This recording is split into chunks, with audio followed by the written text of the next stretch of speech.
Hi everyone. कल हम लोगों ने जो टॉपिक छोड़ा था वो था कि क्लोरोफॉर्म जो होते हैं उनको हम किस किस मेथड से बना सकते हैं। आज अपने को डिस्कस करना है कि इनकी फिजिकल प्रॉपर्टीज क्या क्या है, कौन कौन से भौतिक गुण है जिनको ये क्लोरोफॉर्म वाला कंपाउंड रखता है।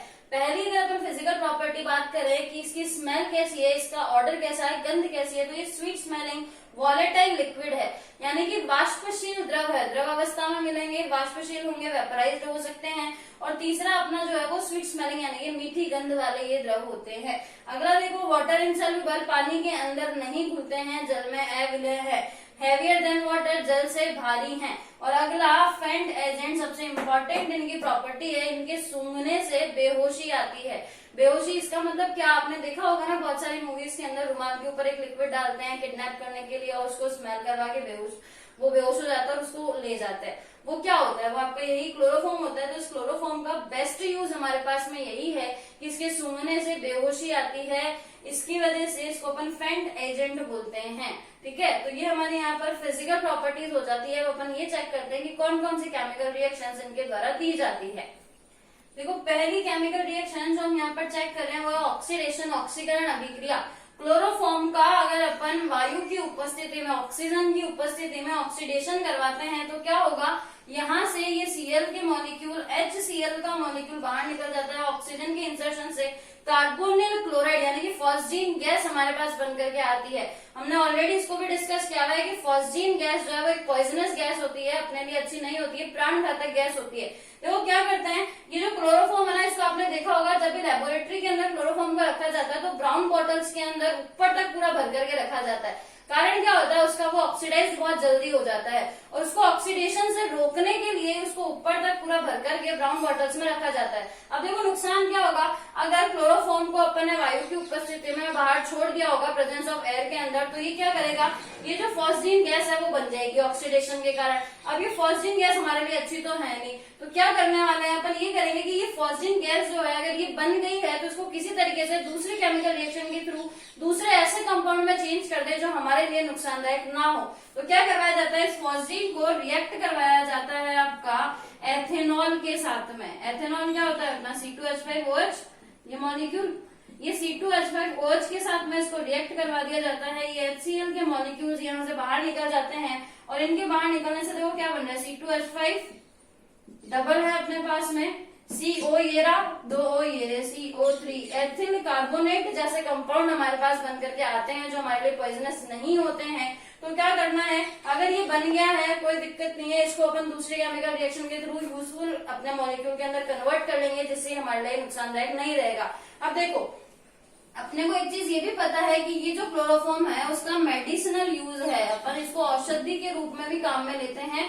बहुत सारी जो अपने लेबोरेटरीज हैं उनमें भी ये काम आता है, उसके अलावा जो अपने हॉस्पिटल्स होते हैं वहां पर भी क्लोरोफॉर्म रखा होता है।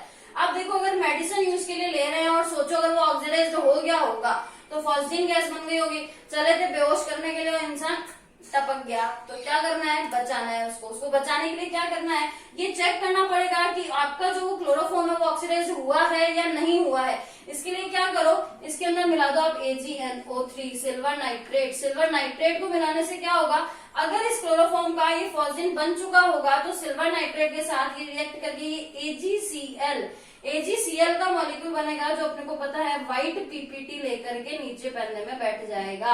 AgCl जो होगा वो इस क्लोराइड आयन को अवक्षेपित कर देगा, जिसकी वजह से आपको जो भी आपका एपरेटस होगा उसके पैनल में उसके बॉटम के अंदर व्हाइट PPT नजर आएगी AgCl आयंस की। तो प्रूव हो जाएगा कि रिएक्शन के अंदर फॉस्जीन गैस बनी थी, इसीलिए ये AgCl की व्हाइट PPT आपको देखने को मिल जाएगी। तो मेडिसिन यूज से पहले इसको चेक किया जाता है, इसका टेस्ट किया जाता है कि ये ऑक्सीडाइज हो तो नहीं गया है ना, और ऑक्सीडाइज अगर हो गया होगा, पता चल गया व्हाइट PPT बनी है तो ऑक्सीडाइज हो गया होगा, तो क्या करेंगे, इसको इसमें कन्वर्ट करके वापस से यूजफुल एलिमेंट के अंदर चेंज कर देंगे। इंपॉर्टेंट रिएक्शन है ऑक्सीडेशन रिएक्शन, ध्यान रखना। अगली देखो इसकी रिडक्शन रिएक्शन को, अब करवाते हैं इसका अपचयन। रिडक्शन में क्या करना है, क्लोरोफॉर्म लिया, इसका अपन पहले तो पूरा ही अपचयन करवा लें, इसके बाद जितने क्लोरीन है सारों को अपन रिप्लेस करवा देंगे हाइड्रोजन के थ्रू। 3 क्लोरीन है, तीनों रिप्लेस होगा हाइड्रोजन के थ्रू, बन गया मॉलिक्यूल आपका CH4 मेथेन यानी कि एल्केन बन जाएगा। अगर आप क्लोरोफॉर्म का फुल रिडक्शन करवा देते हो, कंप्लीट रिडक्शन करवा देते हो, तो मेथेन का मॉलिक्यूल बन करके आएगा। करवाते किसकी प्रेजेंस में है, Zn डस्ट को वाटर के साथ हीट किया जाता है हाई टेम्परेचर पे। ध्यान रखना, जिंक धूल के साथ रिएक्शन होती है, हाई टेम्परेचर पे रिएक्शन होती है। और देखो बचे हुए जो ये क्लोरीन है वो कहाँ जाएंगे, हाइड्रोजन के साथ में HCl का मॉलिक्यूल एलिमिनेट करके बाहर निकल जाएंगे।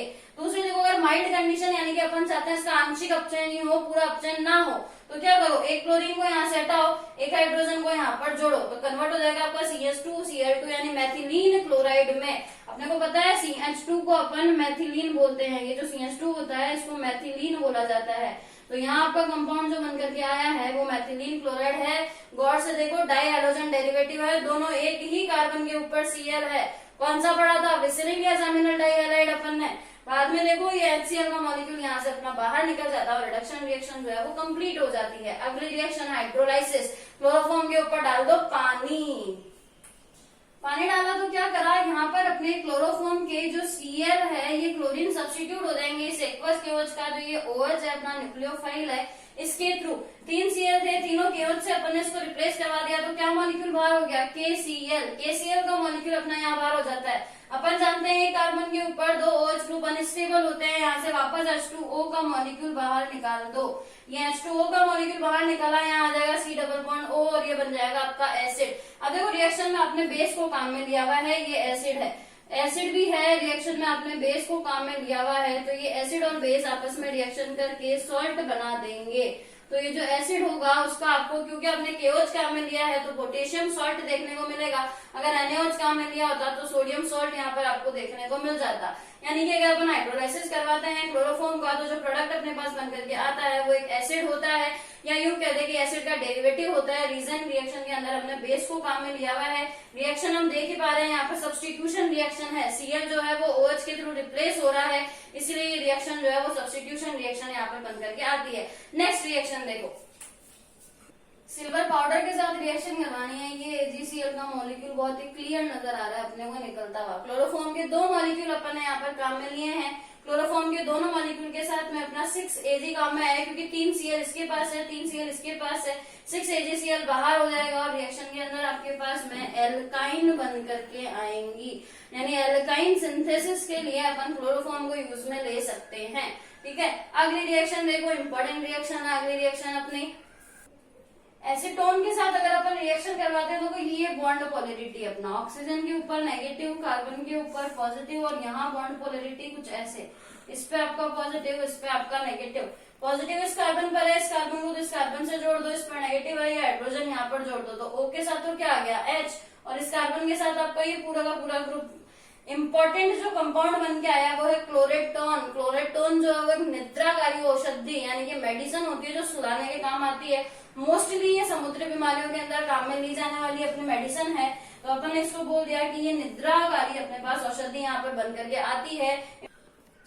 क्लोरीन के साथ अगर अपन रिएक्शन करवाते हैं क्लोरोफॉर्म को, तो यहाँ से अपना ये जो हाइड्रोजन है वो इस क्लोरीन के साथ रिप्लेस हो जाता है। सूर्य के प्रकाश की उपस्थिति रखी जाती है, क्योंकि फ्री रेडिकल मैकेनिज्म से अपनी ये रिएक्शन कंप्लीट होती है। CCl4 कार्बन टेट्रा क्लोराइड का मॉलिक्यूल बन करके आएगा। ये रिएक्शन अपने CCl4 के मेथड ऑफ प्रिपरेशन के अंदर भी पढ़ी थी, सेम रिएक्शन है, देख लेना। अगली इंपॉर्टेंट रिएक्शन नेम्ड रिएक्शन है कार्बिल एमीन रिएक्शन, चेक करते हैं। तो कार्बिल एमीन रिएक्शन जो है इसको अपन आइसोसाइनाइड टेस्ट भी बोलते हैं। आइसोसाइनाइड टेस्ट इस रिएक्शन को बोला जाता है, कारण रिएक्शन का जो प्रोडक्ट है वो आइसोसाइनाइड बन करके आता है। ये जो रिएक्शन है वो काम में आती है टेस्ट फॉर प्राइमरी एमीन, कि आपके पास में primary amine as a reactant अगर प्रेजेंट है और आप पता लगाना चाहते हो कि इस रिएक्शन के अंदर आपने 1 डिग्री एमीन काम में ली है, तो उसके लिए भी अपन ये कार्बिल एमीन रिएक्शन लगा सकते हैं। खास बात क्या है इस रिएक्शन के अंदर, जब भी आप इसको लेबोरेटरी में करने जाओगे ना, आपको ही नहीं पूरे के पूरे आपके कैंपस को पता चल जाएगा कि आपने आज प्राइमरी एमीन का टेस्ट लगाया है। कारण इस आइसोसाइनाइड की स्मेल, इसकी स्मेल इतनी गंदी होती है कि पूरे कैंपस को पता चल जाता है कि आज आपने आइसोसाइनाइड टेस्ट लगाया है। तो रिएक्शन के लिए तो इंपॉर्टेंट बातें हैं, प्राइमरी एमीन के टेस्ट के लिए काम आती है आइसोसाइनाइड टेस्ट, इसको बोला जाता है। अब देखो करना क्या है, प्राइमरी एमीन ली हमने, इस प्राइमरी एमीन को क्लोरोफॉर्म के साथ में बेस की प्रेजेंस में रिएक्ट करवाया जाएगा, और जो प्रोडक्ट यहाँ से अपने पास बन करके आएगा वो होगा आपका RNC आइसोसाइनाइड यहाँ पर बन करके आएगा। साथ में आपका KCl का मॉलिक्यूल और वाटर का मॉलिक्यूल बाहर निकल जाएगा, ये आपके बाई प्रोडक्ट यहाँ पर बन करके आएगा। रिएक्शन के मैकेनिज्म को अपन चेक कर लेते हैं। देखो रिएक्शन के मैकेनिज्म में क्या होगा, सबसे पहले ये जो क्लोरोफॉर्म और KOH है आपका, ये रिएक्ट करके आपके रिएक्शन का अटैकिंग स्पीशीज इलेक्ट्रोफाइल बना रहे हैं। रिएक्शन की सबसे इंपॉर्टेंट चीज ये है कि इस रिएक्शन के अंदर क्लोरोकार्बिन इंटरमीडिएट बन करके आता है। कार्बिन इलेक्ट्रोफाइल होता है इस रिएक्शन का। कैसे बना ये, यहाँ से अपन इस K के साथ में एक Cl का मॉलिक्यूल बाहर निकाल देते हैं, OH के साथ में इसका हाइड्रोजन बाहर निकाल देते हैं, तो एक Cl गया, एक हाइड्रोजन गया, पीछे बच के गया CCl2। क्लोरोकार्बिन हमारे पास इस रिएक्शन का इंटरमीडिएट बन करके आएगा। ये क्लोरोकार्बिन इस देखो इलेक्ट्रॉनिकली डेफिशिएंट है, गरीब है तो जाएगा दान लेने के लिए। दान लेने किसके पास जाएगा, नाइट्रोजन के पास। नाइट्रोजन के पास क्या है, लोन पेयर। लोन पेयर मतलब इलेक्ट्रॉनिकली रिच स्पीशीज ये है, तो ये अपना लोन पेयर दान कर देता है इस क्लोरोकार्बिन को। अब सोचो इसके पास दो अनपेयर्ड इलेक्ट्रॉन थे, इसने एक इसको दान कर दिया, एक इसके पास आ गया, तो अभी भी दो इलेक्ट्रॉन इसके पास बचे रह गए, एक नेगेटिव चार्ज बचा रहेगा। क्योंकि नाइट्रोजन ने अपना लोन पेयर दान करा है तो गरीब हो गया तो पॉजिटिव चार्ज आ गया। इस तरीके से ये पहला कंपाउंड हमारे पास बन के आया। देखो ये नाइट्रोजन जो है वो अपने ऊपर पॉजिटिव चार्ज को रख तो सकता नहीं है, तो ये जो हाइड्रोजन है वो बॉन्ड के इलेक्ट्रॉन यहाँ दे करके जाएगा, और ये जो क्लोरीन है वो अपनी बॉन्ड इलेक्ट्रॉन नेगेटिविटी की वजह से खींच करके ले जाएगा। क्लोरीन और H ये देकर के जा रहा है, इसका मतलब यहाँ चार्ज आया होगा नेगेटिव, और ये लेकर के जा रहा है मतलब चार्ज आया होगा पॉजिटिव। नेगेटिव पॉजिटिव बनाते एक नया डबल बॉन्ड, बॉन्ड के इलेक्ट्रॉन आए तो हैं, तो ये नया डबल बॉन्ड हमने यहाँ पर बना दिया, और जो मॉलिक्यूल यहाँ बाहर निकला है वो हो गया आपका HCl का मॉलिक्यूल। और सेम स्टेप अपन वापस करते हैं, ये हाइड्रोजन बॉन्ड के इलेक्ट्रॉन यहाँ देकर जाए और क्लोरीन बॉन्ड के इलेक्ट्रॉन लेकर के जाए, फिर से HCl का मॉलिक्यूल अपना बाहर निकलेगा, और यहाँ अपना जो फाइनली आइसोसाइनाइड बन करके आ जाएगा, जिसके अंदर अपने को साफ नजर आ रहा है कि नाइट्रोजन के ऊपर पॉजिटिव चार्ज है क्योंकि इसने अपना लोन पेयर डोनेट किया है, और कार्बन के ऊपर नेगेटिव चार्ज है। इसको आपको जिस तरीके से भी बना सकते हो, एंड डबल बॉन्ड यहाँ पे कोऑर्डिनेशन बॉन्ड को बना दो C के साथ में, ये भी सही होगा। अब देखो रिएक्शन में आपको लग रहा है HCl निकाला है, लेकिन मैडम ने तो लास्ट के अंदर KCl निकाला हुआ था, तो ये कैसे हुआ। आपने रिएक्शन में HCl को बाहर निकाला है, HCl के साथ में आप ये क्यों भूल गए कि रिएक्शन में KOH भी था, एसिड भी है, बेस भी है, सॉल्ट नहीं बनेगा क्या। एसिड और बेस रिएक्शन से अपने आप KCl का मॉलिक्यूल बन जाएगा और वाटर का मॉलिक्यूल बाहर निकल जाएगा। तो रिएक्शन के अंदर मैं यहाँ KCl को निकाल रही हूँ, लेकिन अपने को पता है एट द एंड एसिड और बेस रिएक्शन करके सॉल्ट बना देंगे और साथ में वाटर का मॉलिक्यूल रिलीज कर देंगे। ये होगी हमारी कार्बन एमीन रिएक्शन। अगली नेम्ड रिएक्शन, वो भी इंपॉर्टेंट रिएक्शन है, राइमर-टिमान रिएक्शन, वो चेक करते हैं अपन। राइमर-टिमान रिएक्शन के अंदर जो रिएक्टेंट है हमारा वो है फिनॉल। फिनॉल के साथ अपन रिएक्शन करवाते हैं, क्लोरोफॉर्म और प्रेजेंस रखते हैं बेस की, बेस के साथ इसको रिएक्शन करवाया जाता है। जो प्रोडक्ट बन के आता है वो सैलिसिलिक एसिड हमारा बन करके आएगा। देखो जब अपन क्लोरोफॉर्म ले रहे हैं तब तो उस कंडीशन में हमारे पास सैलिसिलिक एल्डिहाइड बन करके आएगा, यहाँ पर जो ग्रुप है वो CHO होगा। लेकिन अगर इसी की जगह अपन CCl4 काम में ले लेते हैं तो उस कंडीशन में जो प्रोडक्ट है वो सैलिसिलिक एसिड बन करके आता है। सैलिसिलिक एसिड वाली रिएक्शन राइमर-टिमान अपन ऑलरेडी डिस्कस कर चुके हैं, कार्बन टेट्राक्लोराइड वाला वीडियो आप लोग चेक कर लीजिएगा, उसके अंदर ये रिएक्शन ऑलरेडी डिस्कस्ड है। आज अपन इसके साथ भी रिएक्शन करवा लेते हैं। रिएक्शन फिर से इंपॉर्टेंट इसीलिए हो जाती है क्योंकि यहाँ भी यही CCl2 अपना रिएक्शन का इंटरमीडिएट बन करके आएगा। मैकेनिज्म बहुत सिंपल सी है, KOH को आप इसके साथ रिएक्ट करवाओगे, CCl2 बनाओगे, इलेक्ट्रोफाइल है, अप्रोच कर जाएगा आपके इस फिनॉल को। कहाँ अप्रोच कर सकता है, ऑर्थो और पैरा दो ही जगह पे अप्रोच कर सकता है। मान लो इसको हमने यहाँ अप्रोच करवा दिया ऑर्थो पोजीशन के ऊपर, तो ऑर्थो पोजीशन के ऊपर अप्रोच करवाया, उसके बाद क्या करना है, ये KOH रहा है इसका करवा दो आप यहाँ से। क्या करवाना है, इस OH का सब्स्टिट्यूशन करवाओ Cl के साथ, तो कार्बन पे क्या आएंगे, 2 OH ग्रुप आएंगे।